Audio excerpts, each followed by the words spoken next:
Hello friends, આજે આપણે બનાવીશું શિયાળાની ઠંડીમાં ખાવાની મજા પડી જાય એવા એકદમ નાના બાળકોથી લઈને મોટાને ભાવે એવા હેલ્ધી બાર બનાવીશું. તો હેલ્ધી બાર બનાવવા માટે મેં અહીંયા લીધેલા છે અંજીર. બહુ બધા અંજીર નાખીને આપણે બાર બનાવીશું અને એના પછી બારમાં નાખવા માટે અહીંયા આપણે ખજૂર આવે છે, એકદમ પોચો રૂ જેવો ઓર્ગેનિક તે આપણે લીધેલો છે. પિસ્તા પણ લઈ લીધેલા, એના પછી અહીંયા આપણે બદામ કાજુ પણ લીધેલા છે અને અહીંયા આ બારની અંદર નવો ફ્લેવર દેવા માટે સિનેમનનો પાવડર લીધેલો છે. તો સૌથી પહેલા આપણે આ ખજૂરની અંદરથી જે બિયા હોય ને તે કાઢી લઈશું. એકદમ કૂણો માખણ જેવો, મતલબ એકલો જ તમે ખજૂર ખાશો ને તો એટલો સરસ આ ટેસ્ટમાં લાગશે કે મોઢામાં નાખતા જ પીગળી જાય એવો પોચો રૂ જેવો આ ખજૂર હોય છે. એટલે આપણે આ બારની અંદર ખજૂર અને અંજીર નાખીને જ બાર બનાવીશું. તેમાં ખાંડ ગોળ કંઈ પણ વસ્તુ નહીં નાખીએ. તો આ બધી વસ્તુ શિયાળાની ઠંડીમાં ખાવામાં ગુણકારી હોય છે. તો અહીંયા આપણે જે પેકેટ લીધેલું છે ખજૂરનું તે આખું જ આપણે એડ કરી દઈશું.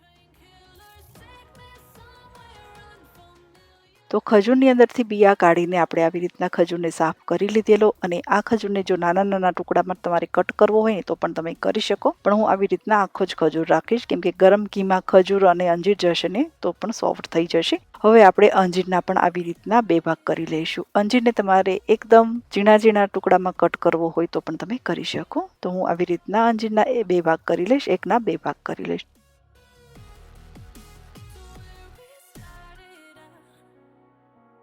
તો એક મોટી થાળી ભરીને આપણે અંજીર અને ખજૂર લઈ લીધેલો. તો જેટલો ખજૂર લીધો એનાથી ડબલ આપણે અંજીર લીધેલો. તો હવે આપણે આ બારની અંદર નાખવા માટે એક બાઉલ ભરીને લઈશું બદામ. તો આ બધી વસ્તુ ઓપ્શનલ છે, મતલબ તમારે જેટલી વસ્તુ આમાં એડ કરવી હોય એટલી તમે કરી શકો. તો કાજુ, બદામ અને પિસ્તા એ બધી વસ્તુ આપણે આની અંદર એડ કરી દઈશું. તો એક બાઉલ ભરીને બદામ લીધેલી, એક બાઉલ ભરીને કાજુ લીધેલા અને એક નાનું બાઉલ ભરીને આપણે પિસ્તા લીધેલા. કેમ કે પિસ્તા થોડાક વધારે મોંઘા હોય એટલે આપણે થોડાક ઓછા યુઝ કરીશું. એક નાનું બાઉલ ભરીને નાખીશું આપણે સૂકી ક્રેનબરી. બહુ જ સરસ ટેસ્ટ આવશે, જરૂરથી એડ કરી દેજો. તો અહીંયા આપણે હેલ્ધી બાર બનાવવા માટે ક્રેનબરી, પિસ્તા, કાજુ, બદામ, ખજૂર અને અંજીરા બધી વસ્તુ આપણે રેડી કરી લીધેલી. તો હવે બાર બનાવવા માટે સૌથી પહેલા આપણે કાજુ બદામને થોડાક સોતે કરી લઈશું કેમ કે સોતે કરવાથી કાજુ બદામનો પાવડર એકદમ દરદરા જેવો બનતો હોય છે. તો કાજુ બદામને આપણે હલકા એવા લાઇટ ગોલ્ડન બ્રાઉન જેવા થઈ જાય ત્યાં સુધી સોતે કરી લઈશું.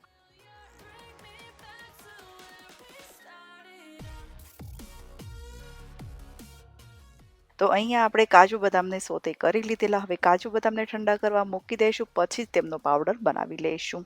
તો કાજુ બદામ ઠંડા આપણા થઈ ગયેલા. હવે તેમનો પાવડર બનાવી લઈએ. કાજુ બદામનો એક બાઉલમાં પાવડર બનાવીશું અને બીજા બાઉલમાં બનાવીશું આપણે પિસ્તાનો પાવડર. બેઉને અલગ રાખીશું. તમારે ભેગો પાવડર બનાવવો હોય તો પણ તમે બનાવી શકો.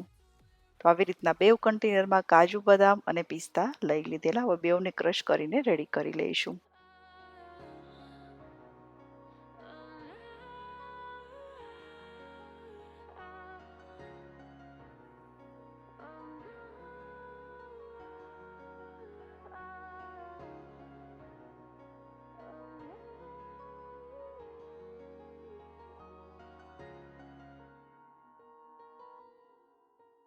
તો કાજુ બદામનો ભૂકો પણ થઈ ગયેલો અને પિસ્તાનો ભૂકો પણ બની ગયેલો. તો બારની અંદર નાખવા માટે આપણા બેઉ પાવડર બનીને રેડી થઈ ગયેલા. હવે આપણે એક મોટી ટ્રેમાં બારને ફેલાવવાના છીએ. તો તેની ઉપર આપણે એક આવી પ્લાસ્ટિકની નેટ મૂકીશું. જો તમારી પાસે આ નેટ ન હોય તો તમારી પાસે જે પાર્ચમેન્ટ પેપર હોય અને કંઈ પણ ના હોય તો પણ તમે ડાયરેક્ટલી પ્લેટની ઉપર બારને ફેલાવી શકો. તો આની ઉપર આપણે પિસ્તાનો પાવડર થોડોક સ્પ્રિંકલ કરીશું. ઉપર અને નીચે બેઉ સાઈડ આપણે બારની ઉપર ગાર્નિશિંગ કરીશું. તો આવી રીતના આપણે આ ટ્રેને રહેવા દઈએ. હવે બીજી સાઈડ બાર બનાવવાના છે. તો તેના માટે આપણે લીધેલું છે ઘરનું બનાવેલું દેશી ઘી. તો એક મોટો ચમચો ભરીને આપણે મોટી કઢાઈમાં ઘી એડ કરી દઈશું. તો ઘીને પહેલા ગરમ કરી લઈશું. ગરમ થાય ને પછી તેમાં આપણે અંજીરને નાખીશું. તો ઘી અહીંયા આપણું ગરમ થઈ ગયેલું. હવે આપણે જે અંજીરને કટ કર્યા હતા ને તે બધા જ એડ કરી દઈશું. અંજીરને ઘીની સાથે મિક્સ કરી લઈશું એટલે અંજીર આપણા પોચા થઈ જશે. જો તમને આવી રીતના આખા અંજીર હેન્ડલ કરતા ન ફાવતું હોય ને તો તમે તેમની પેસ્ટ પણ બનાવી શકો અને પેસ્ટ ના બનાવવી હોય તો એકદમ ઝીણા ઝીણા તમે ચોપરમાં પણ ચોપ કરી શકો. પણ મને આ બધી વસ્તુ ઇઝીલીથી ફાવે છે એટલે હું આવી રીતના આખા જ રાખીને હું બધી વસ્તુ બનાવતી હોઉં છું.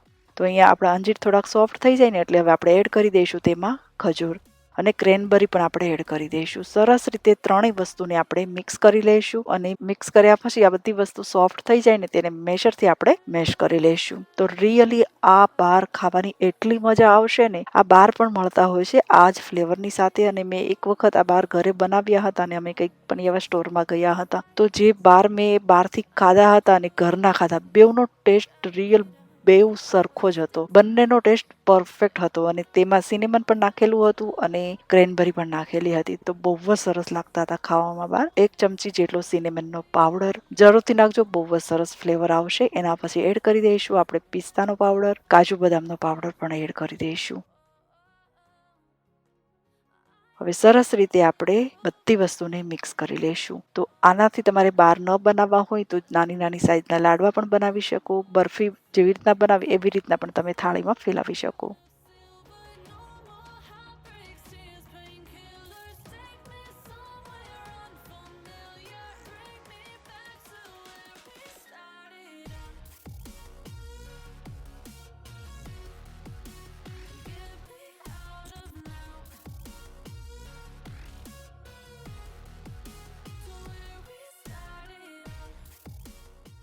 તો અહીંયા આપણું પરફેક્ટ મિશ્રણ રેડી થઈ ગયેલું તમે જોઈ શકો છો. અને બધી વસ્તુ આખી હતી ને તો પણ આપણી બધી વસ્તુ સોફ્ટ થઈ ગઈ. હવે ગેસ બંધ કરીને આપણે આ મિશ્રણ નીચે લઈ લઈશું અને જે ટ્રેમાં આપણે પિસ્તાથી ગાર્નિશિંગ કર્યું હતું ને તે ટ્રેમાં આપણે ફેલાવી લઈશું.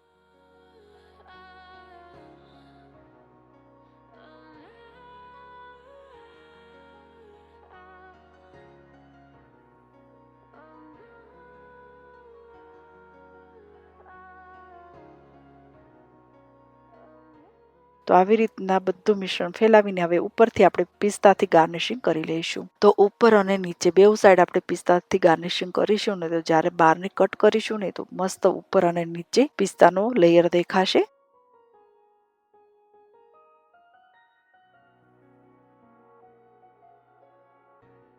તો અહીંયા આપણે બારને સરસ રીતે ટ્રેમાં ફેલાવી લીધેલું. હવે ગરમ ગરમ બારને કટ કરી લઈશું તો પણ કટ થઈ જશે. ફ્રીજમાં મૂકવાની જરૂર નથી પડતી. અને જો તમારે ફટાફટ સેટ કરવા મૂકવા હોય ને તો તમે અડધો કલાક સુધી ફ્રીજમાં મૂકી દેશો ને તો ફટાફટ સેટ થઈ જશે. પણ હું ફ્રીજમાં નથી મૂકતી. તો બસ હવે આ ટ્રેને ડાયરેક્ટલી નીચે ઢાળીને હું આ બારને કટ કરીને રેડી કરી લઈશ.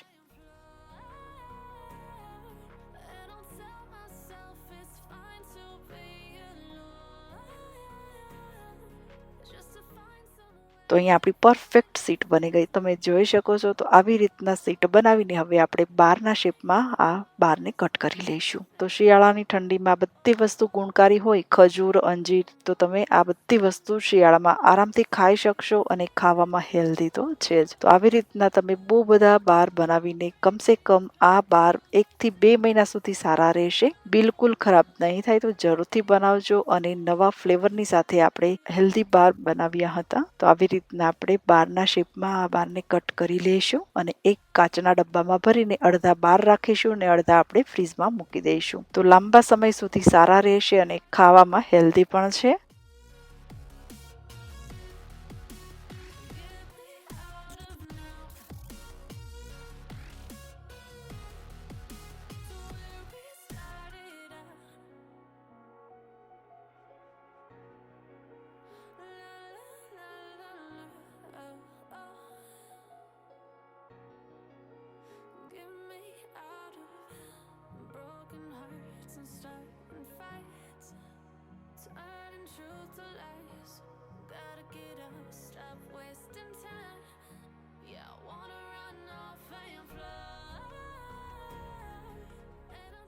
તો શિયાળાની ઠંડીમાં નાના બાળકોથી લઈને મોટા ખાઈ શકે એવા એકદમ મસ્ત નવા ટેસ્ટ સાથે આપણે હેલ્ધી બાર બનાવ્યા હતા. તો ફ્રેન્ડ્સ, અગર તમને મારી આ રેસીપી પસંદ આવે તો વિડીયોને લાઇક, શેર અને ચેનલને સબસ્ક્રાઈબ પણ કરી શકો. તો આપણે આવી રીતના નવા નવા વિડીયો લઈને મળતા રહીશું.